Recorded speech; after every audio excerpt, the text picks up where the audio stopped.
पुत्र आप सभी को मुंडा मैथ्स पर स्वागत करता हूं। आप लोग काफी CHSL क्रैश कोर्स में बहुत बढ़िया रिव्यू दे रहे हैं, बहुत बढ़िया रिव्यू, और हम यही आशा करते हैं कि आप सब आदमी आगे भी एकदम बहुत बढ़िया तरह से उसको देखते रहेंगे। चलेगा ध्यान से, सभी लोग अंत तक वीडियो को देखें पार्टनर साहब, और लास्ट में जाते जाते कमेंट पक्का कीजिएगा कि आप सब आदमी को यह वीडियो कैसा लगा। चलेगा ध्यान से। सबसे पहला क्वेश्चन कह रहा है कि एक व्यक्ति अपने बल्ले को उसके अंकित मूल्य पर 8% छूट पर बेचना चाहता था। एक आदमी था, उसके पास एक बल्ला था, वो अंकित मूल्य से 8% छूट पर बेचना चाहता था।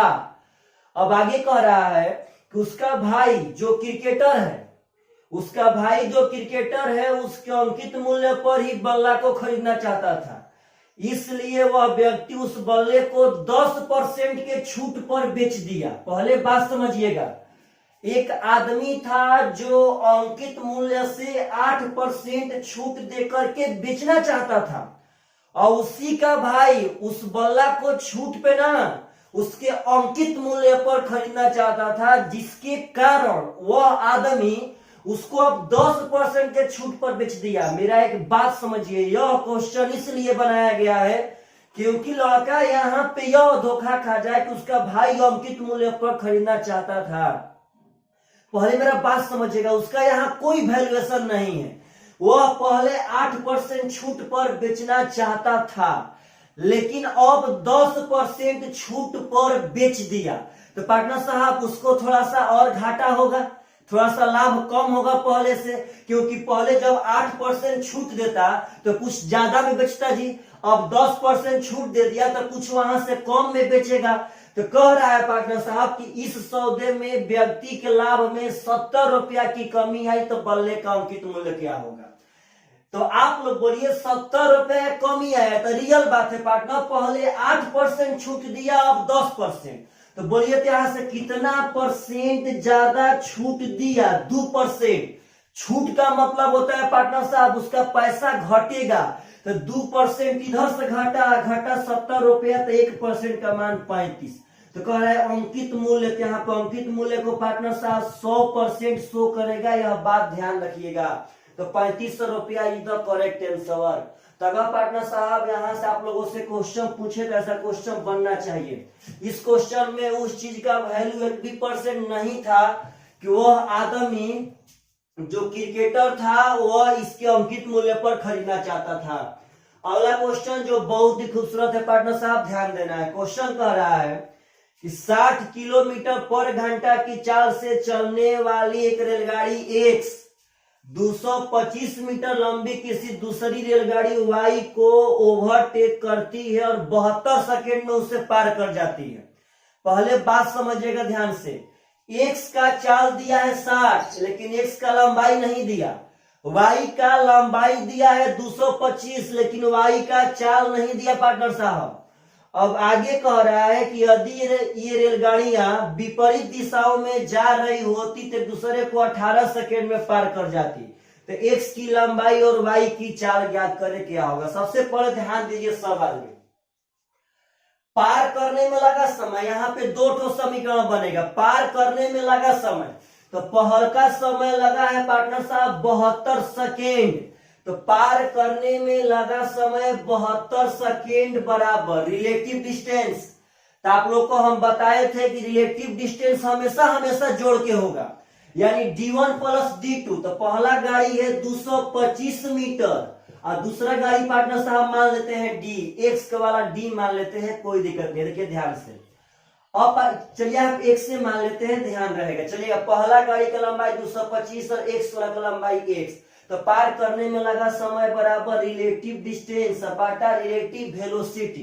तो रिलेटिव वेलोसिटी अगर समान दिशा में रहेगा तो घटा के, अब विपरीत में रहेगा तो जोड़ के। तो पहले पार्टनर साहब समान दिशा में है, 72 सेकेंड में तब पार करती है जब समान दिशा में रहती है तब। तो पहला का चाल था 60 और माइनस भी मान लेते हैं पार्टनर साहब Y का चाल, समझिएगा ध्यान से। तो यह आपका किलोमीटर पर हावर में है, किलोमीटर पर हावर में तो यहाँ हम 5/18 से गुणा कर देंगे तो मीटर पर सेकेंड में आ जाएगा। लेकिन यहाँ पे एक बहुत इंपॉर्टेंट बात होता है जो आप लोग को ख्याल रखना पड़ेगा कि यह भी हम लोग जिस चीज में मानेंगे उसी में इसका आंसर आता है। तो हम यहाँ माने हैं किलोमीटर पर घंटा में, तभी तो पार्टनर साहब 60 किलोमीटर पर घंटा और माइनस भी किलोमीटर पर घंटा किए तो किलोमीटर पर घंटा कॉमन हो गया, तो 60 माइनस भी किलोमीटर पर घंटा था, इसको मीटर पर सेकेंड में चेंज करने के लिए 5/18 से गुणा कर दिए। और काहे चेंज किए, क्योंकि अभी सेकेंड में था यह भी मीटर में था, इसको हम मीटर पर सेकेंड में चेंज कर दिए। अब चलिए पार्टनर साहब अगला इसी में पढ़िए समीकरण कैसे दे रहा है। कह रहा है कि यदि दोनों गाड़ी एक दूसरे के विपरीत दिशा में पार करती तो 18 सेकेंड में पार करती। तो यहाँ देखिएगा पार करने में लगा समय 18 सेकेंड बराबर रिलेटिव डिस्टेंस, तो रिलेटिव डिस्टेंस हमेशा हमेशा जोड़ के होगा, हमेशा हमेशा। पहला गाड़ी 225 मीटर, दूसरा गाड़ी पार्टनर साहब 1 मीटर। अब बाटा में जब अपोजिट में है तो चाल जोड़ के हो जाएगा 60 प्लस भी किलोमीटर पर आवर होगा, तो यहाँ 5/18 मीटर पर सेकेंड हम लोग कह देंगे। अब पार्टनर इसी को हल करना है, इसमें पहले आपको x का मान निकाल लेना है पार्टनर साहब, तब जाके आपका v का मान, यह y का चाल है, यह x का लंबाई है, आपका आंसर आ जाएगा। देखिए सबसे आसान तरीका आप डायरेक्ट यहां से समझिए कि 225 प्लस x 225। देखिए अगर हम लोग यहाँ पार्टनर साहब यह भी चीज नहीं करते तो कोई बात नहीं था, आप डायरेक्ट समझिएगा ध्यान से। अगर यह भी चीज नहीं करते पार्टनर साहब तो कोई बात नहीं, एकदम देखिए प्रेम से। तो हम यहाँ मान लेते हैं किलोमीटर पर घंटा, कोई दिक्कत नहीं है। हम यहाँ भी मान लेते हैं किलोमीटर पर घंटा, किलोमीटर पर घंटा में था, बात समझिएगा। यहाँ से 225 प्लस x बराबर हो जाएगा 72 सेकेंड गुणे 60 माइनस भी किलोमीटर पर घंटा। बात समझना है, यह किसका मान है पार्टनर साहब, तो 225 प्लस x का क्रॉस मल्टीप्लाई कर दिए, और यहां से 225 प्लस x का मान हो जाएगा यह वाला बात कि 18 सेकेंड और गुणे 60 प्लस भी किलोमीटर पर आवर। तो पार्टनर यह भी मान है 225 प्लस x का, यह भी मान है 225 प्लस x का, तो दोनों आपस में बराबर हो जाएगा।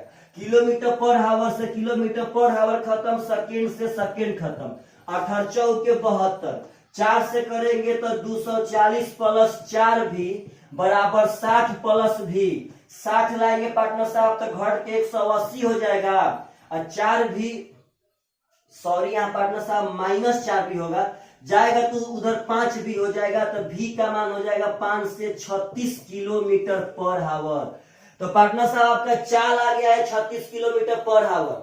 आप यदि अब यहां से चाहते हैं तो बाई ऑप्शन देखिए, ऑप्शन नंबर डी में सिर्फ और सिर्फ आपको चाल दिया है 36 किलोमीटर पर आवर, तो आपका यहां से by option option number D आपका आंसर हो गया। तो पार्टनर अगर चाहते हैं कि ना हम उसका लंबाई भी निकालेंगे तो कुछ नहीं करना है, यहाँ बस 36 बैठा दीजिए और इसको मीटर पर सेकेंड में चेंज करके हल कर दीजिए, आपका x का मान आ जाएगा। लेकिन यहीं पे हम लोग by option option number D answer मार देंगे 255 और 36, यानी 255 उसका लंबाई था और 36 उसका चाल था। तो पार्टनर साहब अगर ऐसा सब क्वेश्चन पूछे तो आप सब आदमी को एकदम रेडी रहना पड़ेगा। टाइम एंड डिस्टेंस में अक्सर कभी काल कैलकुलेशन करना पड़ जाता है, अगर यहाँ से हम डरेंगे तो इस तरह क्वेश्चन कभी नहीं बना पाएंगे। चलेगा ध्यान से अगला क्वेश्चन जो बहुत ही सुंदर क्वेश्चन है पार्टनर साहब, बहुत सुंदर क्वेश्चन, सब आदमी को थोड़ा सा ख्याल रखना है। देखिएगा ध्यान से, क्वेश्चन कह रहा है कि cosec A plus cot A plus 1, थोड़ा सब आदमी ध्यान रखिएगा। अगला कह रहा है पार्टनर साहब कि cosec A minus cot A plus 1 और माइनस 2 कॉसेक ए का मान क्या होगा। सबसे पहले आप एक बात याद रखिए कि ट्रिगो में 80% क्वेश्चन वैल्यू पुटिंग से बनता है। आप अगर यहां से वहां तक ध्यान देंगे कि इसमें कॉसेक और कॉट है, तो जब पार्टनर हम बताए थे कि अगर साइन और कॉस रहे तो थीटा 0 और 90 मानेंगे, आसान रहेगा, और उसके अलावा कुछ भी रहे तो थीटा बराबर 45 मान लेंगे पार्टनर साहब, आसान हो जाएगा। लेकिन एक बात याद रखिएगा कि मान मानते समय कभी इसका मान अनंत नहीं होना चाहिए, अगर जिस मान पे अनंत होगा उसका मान चेंज कर देंगे। तो पार्टनर साहब देखिए, तो कौशिक ए, तो ए मान लिए है 45, तो कौशिक 45 होता है √2, tan 45 1 और प्लस 1 जो का 13, कौशिक 45 √2, tan 45 1 और प्लस 1 जो का 13। यह पार्टनर साहब √2 तो यहाँ पे है नहीं है। अब यह प्लस 1 से माइनस 1 कट जाएगा, आपका यह हो जाएगा 2 प्लस √2। यहाँ पार्टनर साहब गुणा में है √2, अब माइनस हो जाएगा 2 √2। तो आप अगर ध्यान देंगे तो √2 से 2 में करेंगे तो 2 √2, √2 से √2 में करेंगे तो 2 और माइनस 2 √2। पार्टनर साहब यह भी कट जाएगा, 2 आपका करेक्ट आंसर। तो अगर ऐसा भी क्वेश्चन पूछे तो आप लोगों से एकदम पक्का पक्का बनना चाहिए पार्टनर साहब, पक्का पक्का। प्लीज आप सब आदमी कमेंट पक्का करते रहे कि एकदम आपको यह सब वीडियो कैसा लग रहा है। अगला क्वेश्चन कह रहा है कि एक पहिया एक चक्कर में 1100 सेंटीमीटर की दूरी तय करता है तो पहिया का व्यास। तो आप लोग एक बात समझिए कि अगर पहिया इस प्रकार का है तो एक चक्कर में तय किया गया दूरी का मतलब होता है पहिया का परिधि। एक चक्कर में तय किया गया दूरी का मतलब होता है पहिया का परिधि। तो अगर 2 पाई आर, वृत्त का परिधि होता है 2 पाई आर और उसका परिधि दिया है 1100 सेंटीमीटर। तो यह पार्टनर साहब ध्यान रखिएगा कि एक चक्कर में तय किया गया दूरी का मतलब होता है पहिया का परिधि। तो आप अगर ध्यान से देखेंगे तो 22 पंचे 110 और 2 से यहाँ हो जाएगा 25, यानी आर का मान हो जाएगा 25 साते 175 सेंटीमीटर। पार्टनर साहब ध्यान देके कह रहा है कि पहिया एक चक्कर में 1100 सेंटीमीटर की दूरी तय करता है तो पहिया का व्यास कितना होगा। तो पार्टनर साहब यहाँ पे 2 पाई आर बराबर 1100 सही है, 22 पंचे 110 50 हो गया, 2 से 25 सही है, आर का मान 25 साते 175 सेंटीमीटर। तो पहले बात समझिएगा, इस क्वेश्चन में पार्टनर साहब मिस्टेक है थोड़ा सा, यहाँ व्यास नहीं पूछा है, यहाँ पूछा है सिर्फ और सिर्फ उसका त्रिज्या कितना होगा, तो 175 सेंटीमीटर आपका ऑप्शन में है। तो चलिए पार्टनर साहब अगर ऐसा भी क्वेश्चन आवे तो आप सब आदमी को ध्यान देना है। यहाँ व्यास गलती से पार्टनर साहब टाइपिंग हो गया है तब वहां पे चलेगा ध्यान से। अगला क्वेश्चन जो बहुत ही सुंदर है, कह रहा है कि अब अमित ने 50 किलोमीटर की दूरी 9 घंटे में तय किया। अब कह रहा है पार्टनर साहब कि उसने 5 किलोमीटर पर घंटा के चाल से आंशिक दूरी और 10 किलोमीटर पर घंटा की चाल से आंशिक दूरी साइकिल से तय की। 5 किलोमीटर पर घंटा के चाल से पैदल और 10 किलोमीटर पर घंटा के चाल से साइकिल से तय की। तो साइकिल द्वारा उसने कितनी दूरी तय की। तो पहले बात समझिए, हम बार बार बता चुके हैं ऐसा क्वेश्चन। सबसे पहले बोल दिया कि अब 50 किलोमीटर दूरी कोई अमित नाम का लड़का 9 घंटा में तय कर दिया। अब इसी 9 घंटा के दौरान उसने 5 के चाल से पैदल भी चला है और 10 के चाल से साइकिल से भी चला है। तो पार्टनर यहाँ ले लेंगे 5, यहाँ 10, यह आपका पैदल का है और यह आपका साइकिल का है। तो यह पार्टनर साहब चाल है, ध्यान दीजिएगा, यह 5 चाल है, यह 10 चाल है। तो एलिगेशन कहता है कि चाल चाल, यहाँ भी चाल चाहिए। तो पार्टनर साहब हम प्रेम से सबसे पहले समझिए कि एलिगेशन बना कि नहीं बना। तो बन रहा है पार्टनर, इसी में वह 5 के चाल से भी चला है और बाकी दूरी 10 के चाल से, और उसका टोटल का यहाँ जब दूरी और समय दे दिया तो हम यहाँ से चाल निकाल सकते हैं। यहाँ से चाल हो जाएगा दूरी बटा समय, यानी कि 50/9। तो जब भी ऐसा क्वेश्चन पूछे तो आप इसको जल्दी बनाइए। चाल चाल चाल, हम 9 से गुना कर देंगे, यह 90 हो जाएगा, यह आपका 45 हो जाएगा। यहाँ घट के 5 आएगा पार्टनर है, यहाँ घट के आपका 40 आ जाएगा, यानी कि 8:1। अब एक बात आप सब आदमी को ध्यान रखना पड़ेगा कि अगर चाल चाल चाल को हम लेकर के चलेंगे तो रेशियो हमेशा हमेशा समय का आता है। तो यहाँ समय अनुपात में 9 हो जाएगा और रियल में समय है 9 घंटा, यानी पार्टनर साहब 1 का मान हो गया 1 घंटा, यानी कि साइकिल से चला था 1 घंटा और पैदल चला था 8 घंटा। तो कह रहा है कि साइकिल द्वारा तय किया गया दूरी, तो साइकिल से 1 घंटा चलबे किया है पार्टनर साहब, और उसका चाल था 10। तो 10 किलोमीटर पर घंटा चाल था, चला है 1 घंटा, तो 1 घंटा में पक्का पक्का 10 किलोमीटर दूरी गया था आंसर। अगर यही पूछता कि पैदल चला गया दूरी कितना है। तो पार्टनर साहब 8 घंटा चला है और 1 घंटा में चलता है 5, तो 8 घंटा में 8 5 40 किलोमीटर इन सब। तो अगर ऐसा क्वेश्चन पूछे तो ध्यान रखिएगा कि टाइम एंड डिस्टेंस में यह वाला क्वेश्चन सबसे झकास बनता है तो एलिगेशन से। तो चलिए पार्टनर साहब, बहुत ही सुंदर सुंदर यह सब क्वेश्चन है। अगला क्वेश्चन कह रहा है, ध्यान दीजिएगा सब आदमी, कह रहा है कि A square plus B square minus C square बराबर 0। तो कह रहा है कि 2 इंटू ए के पावर 6 प्लस बी के पावर 6 माइनस सी के पावर 6 बाटा में 3 इंटू ए square B square C square का मान क्या होगा। तो सबसे पहले आप लोग एक बात समझिएगा ध्यान से एकदम, ए के पावर 6 का मतलब है ए स्क्वायर का पावर 3, बी के पावर 6 का मतलब है बी स्क्वायर का पावर 3, यह है सी स्क्वायर का पावर 3। तो पार्टनर साहब एक बात समझिएगा, यहाँ पे यह हो जाएगा ए क्यूब, ए का काम करेगा ए स्क्वायर, यह है बी क्यूब, बी का काम करेगा बी स्क्वायर और यह है सी क्यूब। तो पार्टनर साहब A cube plus B cube plus C cube का मान होता है 3abc, लेकिन कब? जब A plus B plus C 0 रहता है तब। तो आप अगर ध्यान देंगे तो ये यह है पार्टनर, बी यह है, सी यह है, तो यहाँ पे A plus B plus C का मान 0 दिया है। आप माइनस पे मत जाइए, आप प्लस कर देंगे तो माइनस अंदर जाएगा, कोई उससे मैटर है नहीं। तो यह A cube plus B cube plus C cube का मान हो जाएगा 3abc। कब? जब A plus B plus C 0 रहेगा तब। तो यहाँ पे ए प्लस बी या प्लस सी का मान 0 है। तो पार्टनर यहाँ पे हम कह सकते हैं यह ए क्यू है, ए स्क्वायर का पावर 3, तो A cube plus B cube plus C cube बराबर 3abc, यानी A square B square C square, अब बाटा में 3a square B square C square. Partner साहब 3 से 3 यानी 2 इज द करेक्ट आंसर। तो अगर ऐसा भी क्वेश्चन पूछे तो आप सब आदमी से एकदम पक्का एग्जाम में बनना चाहिए। तो यह सब क्वेश्चन बहुत ही सुंदर सुंदर क्वेश्चन है और आशा करते हैं पार्टनर कि जब तक आपका एलडीसी का एग्जाम ना होगा तब तक आप लोग बहुत दूर तक निकल गए होंगे, बहुत दूर तक। आगे कह रहा है पार्टनर साहब कि x प्लस वाई बराबर 13, y प्लस जेड बराबर 15 और z प्लस x बराबर 16 है।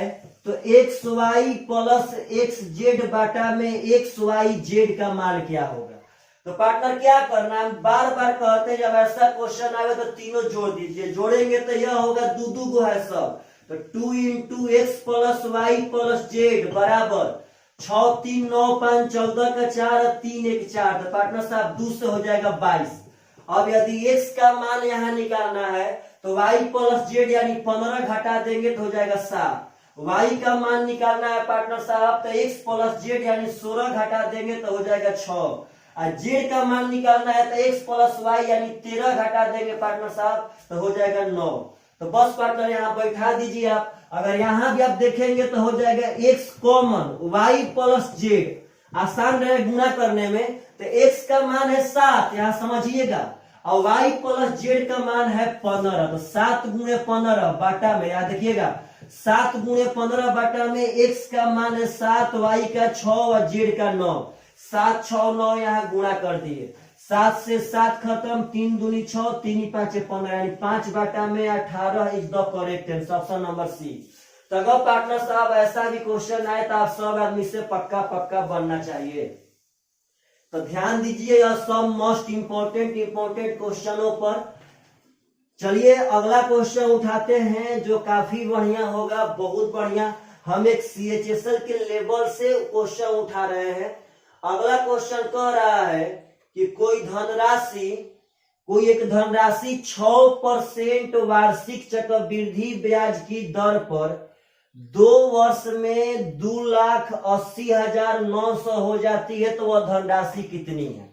पहले बात समझिएगा, रेट दिया है आपको 6%, टाइम दिया है 2 साल और कह रहा है पार्टनर साहब कि 2 साल में यह धनराशि 2,80,900 हो जाती है, यानी आपका अमाउंट है 2,80,900 रुपया हो गई तो धनराशि कितना, यानी आपसे मूलधन पूछा है। तो बार बार हम यह बात बताए हैं जब पढ़ाए हैं आपको CI तब कि यदि अमाउंट मालूम हो और मूलधन चाहिए पार्टनर साहब, अमाउंट दिया रहे या मूलधन चाहिए, तो कुछ नहीं करना है, बस होल वैल्यू का उल्टा गुना उतना बार जितना बार टाइम। होल वैल्यू का उल्टा करेंगे तो यहाँ अगर 6 है तो यह हो जाएगा 106 बटा में 100। पार्टनर साहब समझिएगा ध्यान से, 106 बटा में हो जाएगा 100। तो यहाँ पे आप चलिए ऐसे भी कर सकते हैं, 6 बटा में 100 का मतलब है 3 बटा 50, यानी होल वैल्यू हो जाएगा 53 बटा 50। तो अगर अमाउंट मालूम रहे और मूलधन चाहिए, यानी उल्टा आना है तो उल्टा गुणा करेंगे, तो जितना बार टाइम तो 2 बार कर देंगे। 50 बटा में 53 गुणे 50 बटा में 53। आपका यहाँ से कुछ कटेगा पार्टनर साहब, तो यहाँ ट्राई करते हैं। 53 से अगर यहाँ कटाएंगे तो 53 5 कटेगा पार्टनर साहब, 53 5 हो जाएगा 265। तो बचा आपका यहाँ 15 159। तो पार्टनर साहब 53 3 कट जाएगा, 53 से कटाएंगे तो यह 100 बार में कट जाएगा, हो जाएगा 50 25 पे 2 गो और 2 गो, यहाँ पे 4 go zero is the correct answer. तो यह बात समझिए कि अगर आपको अमाउंट मालूम रहे और मूलधन चाहिए तो होल वैल्यू का उल्टा गुणा उतना बार जितना बार टाइम। यदि आपको मूलधन मालूम रहता और अमाउंट चाहिए तो होल वैल्यू का उतना बार गुणा जितना बार की पार्टनर साहब टाइम, यहाँ सीधा गुणा कर देंगे। जब सीधा जाएंगे तो सीधा गुणा कर देंगे, उल्टा जाएंगे तो उल्टा गुणा कर देंगे। चलिएगा ध्यान से, अगला क्वेश्चन है पार्टनर साहब, बहुत सुंदर है। कह रहा है जब दी गई संख्याओं n में से प्रत्येक से 2 घटाया जाता है, कहने का मतलब कि n गो संख्या है, n गो संख्या है, और जब प्रत्येक से 2 घटाया जाता है तो प्राप्त संख्याओं का योग 102 आता है। पहले मेरा बात समझिएगा पार्टनर साहब, n गो संख्या है, संख्या n गो है, और जब प्रत्येक में से 2 घटाएंगे तो घटाने के बाद जितना संख्याएं हैं उन संख्याओं का योग 102 आता है। तो 102 योग कब आता है? जब प्रत्येक में से 2 घटाएंगे तब। अब आगे कह रहा है कि जब उनमें से प्रत्येक से 5 घटाया जाता है तो प्राप्त संख्याओं का योग 12 आता है। तो एक बात समझिएगा सब आदमी, 102 योग कब आता है? जब प्रत्येक में से 2 घटाते हैं तब। 12 योग कब आता है? जब प्रत्येक में से 5 घटाते हैं तब। अब कह रहा है पार्टनर साहब कि दी गई इन संख्याओं का औसत क्या होगा? तो इन संख्याओं का औसत हम तभी निकाल सकते हैं जब इन संख्याओं का योग अब बाटा में n का मान यानी संख्याओं की संख्या रहेगा तब। तो पहले बात समझिए, मानिए सपोज डेट कईयों को संख्या हो, बहुत जल्दी बता देगा, आपके पास कॉन्सेप्ट रहेगा तब। 102 योग कब प्राप्त हुआ है? जब प्रत्येक में से 2 घटा दिए हैं तब। अब 12 योग कब प्राप्त हुआ है? जब प्रत्येक में से 5 घटाए हैं तब। तो एक आप लॉजिक समझिए जबान से ही कि उस समय प्रत्येक में से हम 2 घटा रहे थे, प्रत्येक में से 2। आई जब योग आया है तो प्रत्येक में से 5 घटा रहे थे, यानी एक संख्या पे 3 ठो ज्यादा घटा रहे हैं। उस समय 2 घटा रहे हैं, इस समय 5 घटाए हैं, यानी प्रत्येक संख्या पे 3 ज्यादा घटाए हैं। तो यहाँ आप अगर ध्यान देंगे तो यहाँ पार्टनर साहब 90 कम हुआ है। यहाँ जो योग हुआ वह पहले से 90 कम हुआ। तो पहले से 90 कम होने का रीजन है, उस समय तो हम प्रत्येक में से 2 घटाए थे, और इस समय प्रत्येक में से 5 घटाए। यहाँ प्रत्येक में से 3 ज्यादा घटाए, और 3 ज्यादा घटाने से 90 कम हो गया।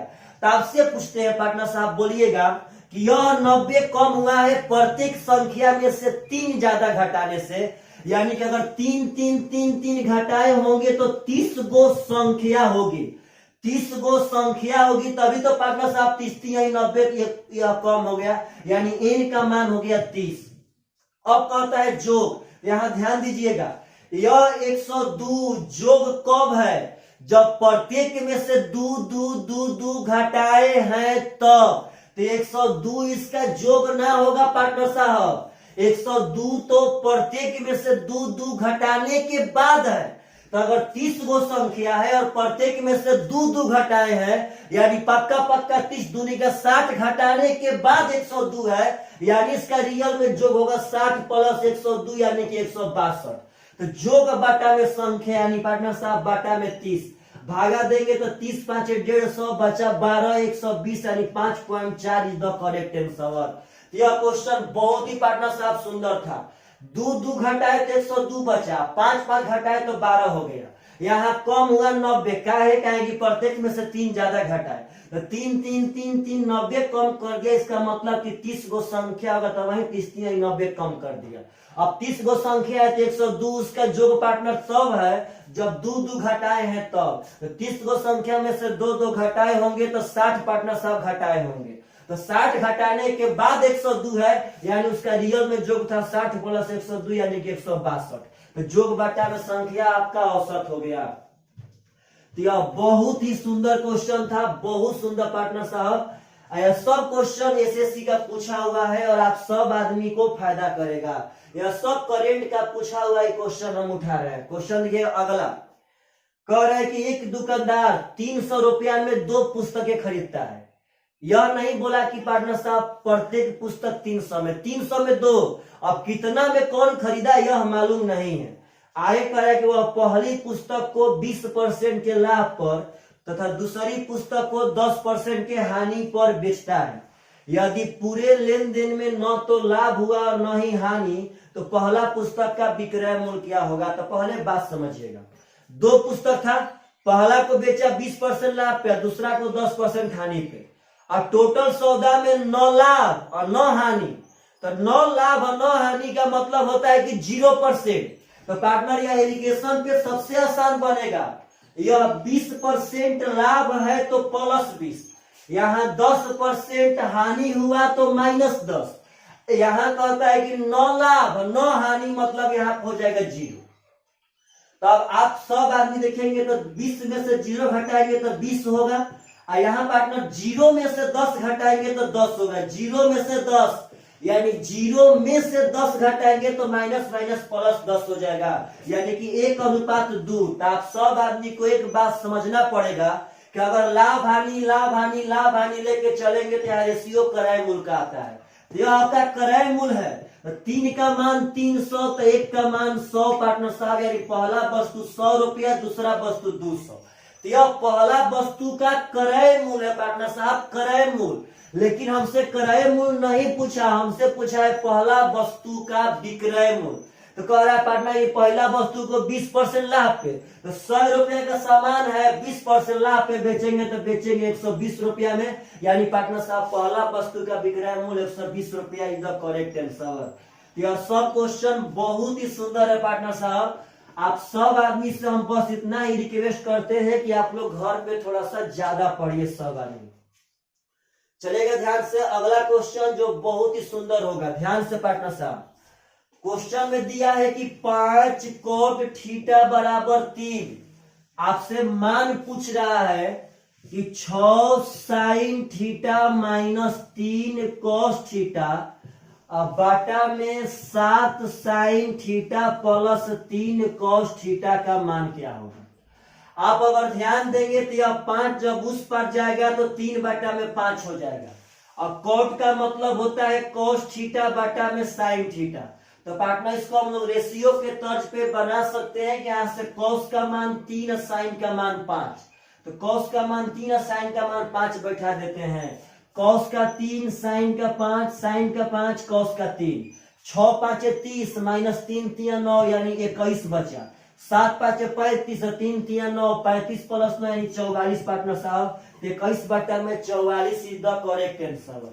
अगर ऐसा सब क्वेश्चन आवे तो आप सब आदमी से एकदम पक्का बनना चाहिए। एग्जाम में बस जो लड़का घर से ज्यादा पढ़ के जाएगा पार्टनर वह ज्यादा वहां पे बना के आएगा। अगला क्वेश्चन कह रहा है कि एक वृत्त में जीवा PQ और TS को आगे बढ़ाने पर R पे मिलती है। ऐसा क्वेश्चन हम पिछला वीडियो में बताए थे।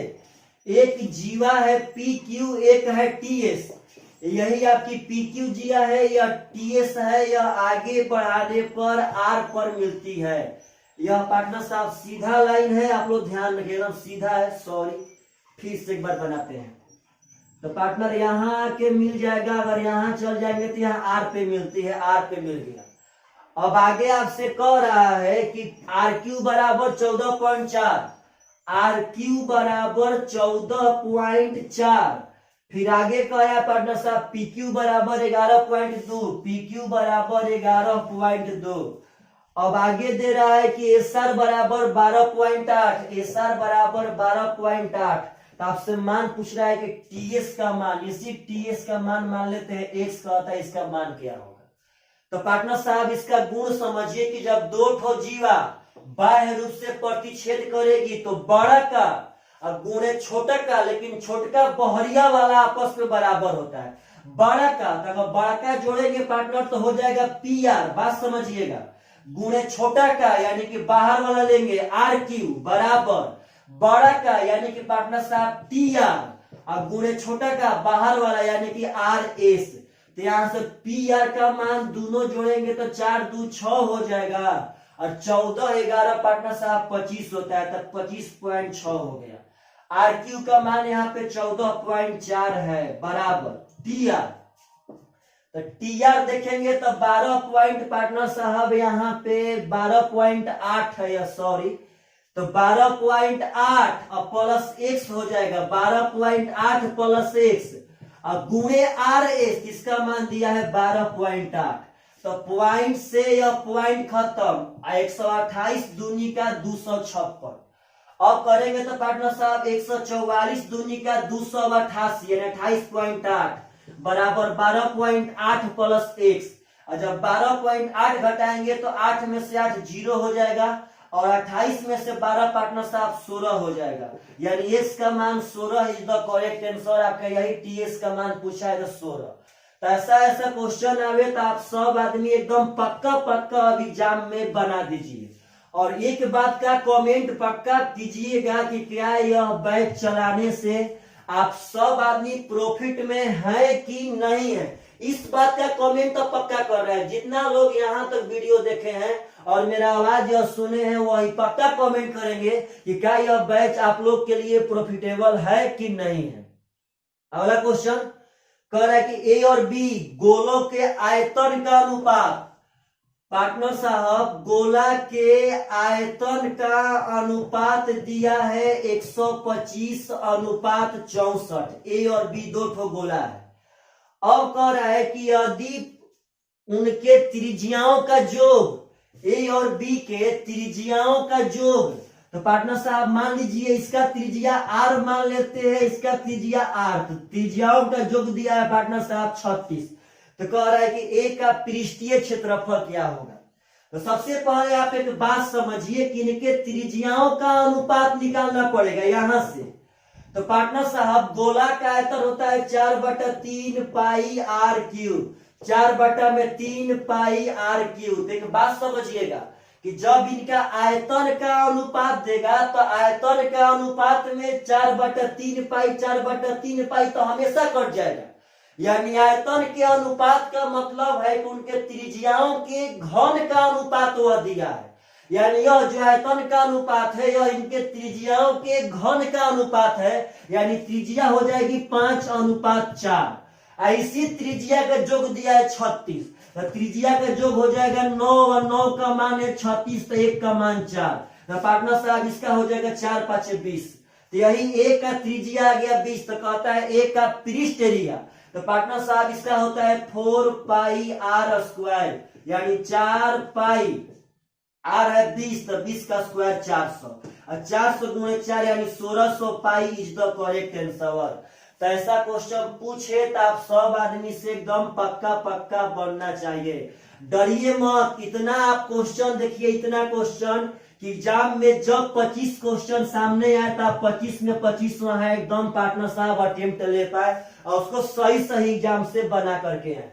चलिए अगला क्वेश्चन बहुत सुंदर है, कह रहा है कि a बराबर 2b बराबर 8c। आपसे और कह रहा है कि a plus b plus c बराबर 13, तो मान पूछा है A square plus B square plus C square बाटा में 2c का। तो पहले आप यहाँ बात समझिए सब आदमी ध्यान से। अगर आप सब आदमी ध्यान देंगे पार्टनर साहब, यहाँ से हम ए बी सी का रेशियो निकाल सकते हैं। इसका रेशियो हो जाएगा 8 दूनी का 16 ढक्कन विधि से, इसका हो जाएगा 8 और इसका हो जाएगा पार्टनर साहब 2, कटाएंगे तो हो जाएगा 8 4 1। तो पार्टनर साहब यहाँ ध्यान दीजिएगा a प्लस बी प्लस सी 13 है, तो यहाँ भी 8 4 12 1 13 है, 13 का मान 13 तो 1 का मान 1, कोई फायदा ना होगा। इसका मतलब a का मान 8 b का मान 4 c का मान 1। बात समझिए 13 के बराबर 13 तो 1 का मान 1, तो सब मनवा यही रह जाएगा, तब तो वहां बैठा देंगे 8 64। यहाँ ध्यान दीजिएगा ये होगा पार्टनर साहब 4 का 16, यह हो जाएगा 1, यह हो जाएगा यहाँ पे 1 है सी का मान, तो 64 16 80 1 81, यानी √81 बाटा में 2 पार्टनर साहब, तो हो जाएगा 9 बाटा में 2 इज द करेक्ट आंसर। तो आशा करते हैं आप सब आदमी से अगर इस तरह का क्वेश्चन एग्जाम में आता है तो आप सब आदमी पक्का पक्का एकदम बना सकते हैं। पहले आप लोग एक बात बताइएगा सब आदमी कि क्या यह जो हम लोग चला रहे हैं अगर रियल मायने में 2 माह जब तक आपका अगस्त में एग्जाम है अगर चला दिया जाए तो आप लोग फायदा में रहेंगे कि नहीं रहेंगे। चलिए अगला क्वेश्चन बहुत सुंदर है, कह रहा है कि ए बी बराबर 7 सेंटीमीटर, ए सी बराबर 8 सेंटीमीटर और बी सी बराबर 9 सेंटीमीटर।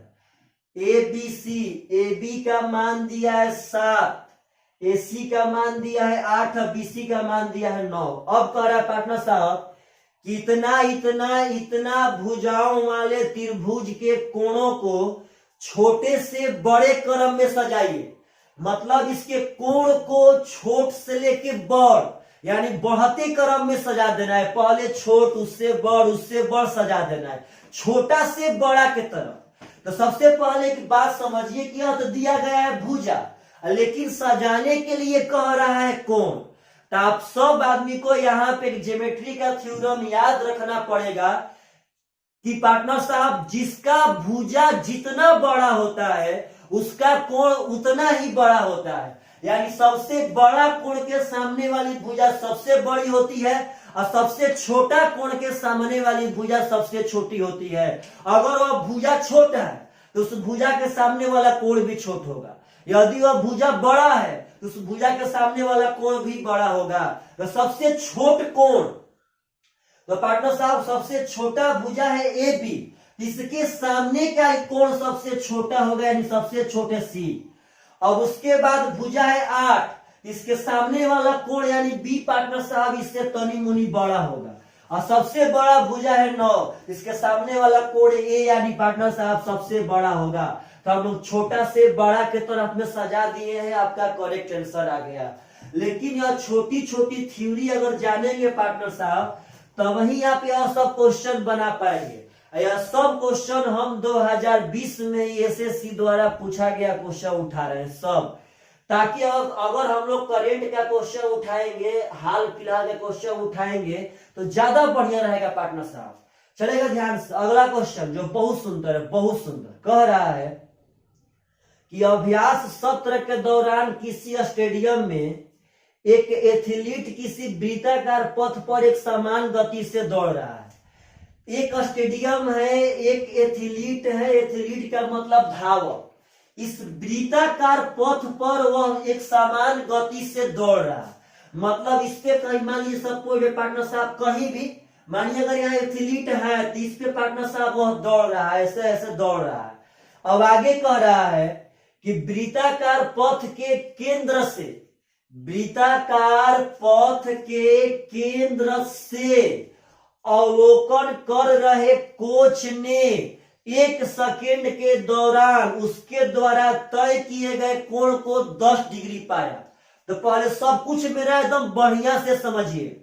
कह रहा है कि वृत्ताकार पथ के केंद्र से एक कोच है, यहाँ पे एक कोच है और पार्टनर साहब यह कोच 1 सेकेंड में उसका जो एंगल है वह 10 डिग्री पाया। तो पहले बात समझिएगा, 1 सेकेंड में वह धावक यहां से तो पार्टनर साहब कुछ दूर आगे चला गया होगा, तो वही कह रहा है कि 1 सेकेंड में जो यहाँ कोच था, इसके आंख पर यहां से 10 डिग्री का कोण बनेगा। वही कह रहा है कि यह जो कोच है वह 10 डिग्री कोण पाया कब? तो 1 सेकेंड बाद धावक को देखा तब, यानी यहां से धावक यहां आ गया, इसके केंद्र पे 10 डिग्री का कोण बढ़ गया। अब आगे कह रहा है पार्टनर कि एथलीट द्वारा तय किए गए कोण की वृत्त पर खड़े किसी पर्यवेक्षक द्वारा माप डिग्री में कितना है।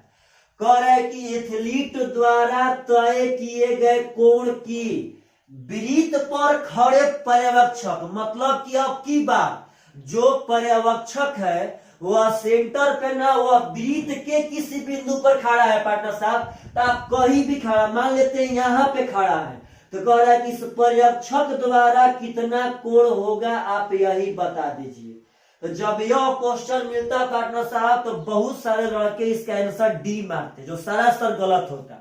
आप अगर ध्यान से देखेंगे तो एक ही चाप द्वारा सेंटर पर बनाया गया कोण उसी चाप द्वारा परिधि पर बनाए गए कोण का दुगुना होगा।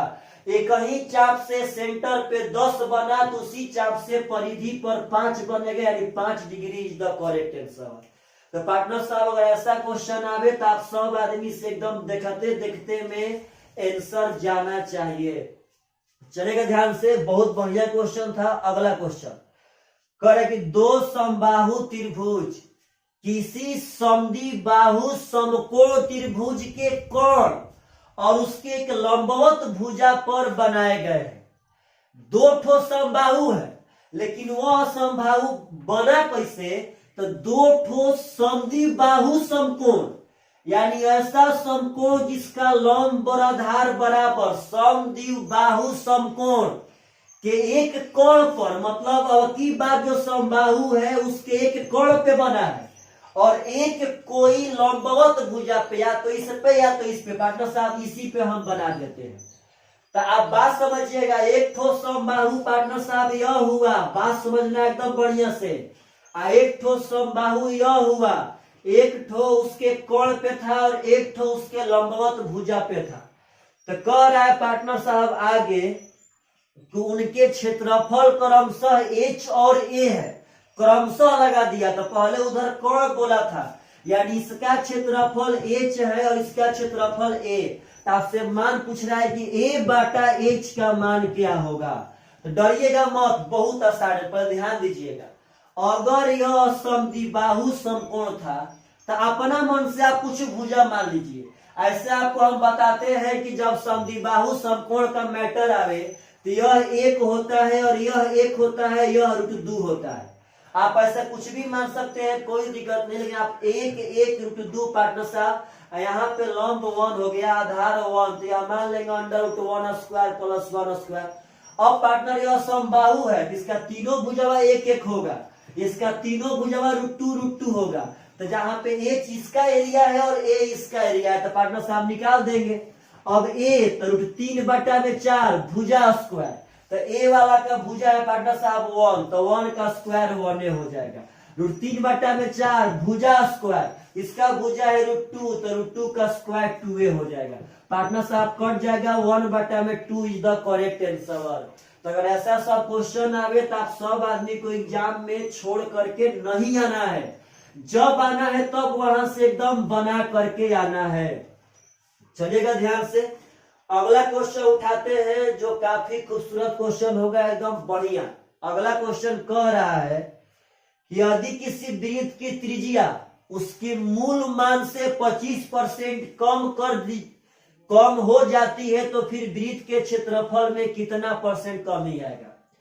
यदि किसी वृत्त का त्रिज्या 25% कम हो जाए तो उसका क्षेत्रफल कितना कम होगा। तो पहले बात समझिए, वृत्त का क्षेत्रफल होता है πr², तो पाई तो टोटल क्षेत्रफल में रहेगा, यानी पाई यहाँ कांस्टेंट है तो पाई का वैल्यू खत्म। यह पार्टनर साहब हो जाएगा R × R। तो यह चले गए हम लोग परसेंटेज में, और हम लोग पढ़े थे कि दुनिया का वह सब फॉर्मूला जो दो गुणनखंड के गुणनफल के रूप में बनता है वहां हम लोग ए बी फॉर्मूला का यूज करते हैं। तो यह भी त्रिज्या 25% कम, यानी 25% कम का मतलब है -25। यह भी 25% कम यानी कि -25। यहाँ का साइन डिपेंड करता है यह दोनों साइन पे, तो माइनस माइनस प्लस, और 25 गुणे 25 बटा में 100, यानी पार्टनर साहब -50 और प्लस 6.25 भागा देंगे 625 में 100 से 6.25, तो पार्टनर साहब हो जाएगा 43.75% माइनस में। इसका मतलब है कि वह 43.75% घट जाएगा। इस माइनस का मतलब है कि उसका एरिया 43.75% घट जाएगा, यानी कि कम हो जाएगा। तो चलिए पार्टनर साहब अगला क्वेश्चन उठाते हैं जो बहुत ही बढ़िया होगा। कह रहा है कि 26 सेंटीमीटर की व्यास का, जब व्यास दिया है 26 सेंटीमीटर तो त्रिज्या होगा 13 सेंटीमीटर। अब कह रहा है पार्टनर साहब कि 26 सेंटीमीटर व्यास का एक वृत्त जिसकी दो जीवा, जिनकी लंबाई 10 सेंटीमीटर है, एक वृत्त है उसकी दो जीवा, दोनों का दोनों पार्टनर साहब 10 सेंटीमीटर का है, तो उनके बीच का दूरी x है, तो x का मान क्या होगा? मतलब कि हमको उस दोनों जीवा के बीच का दूरी निकालना है।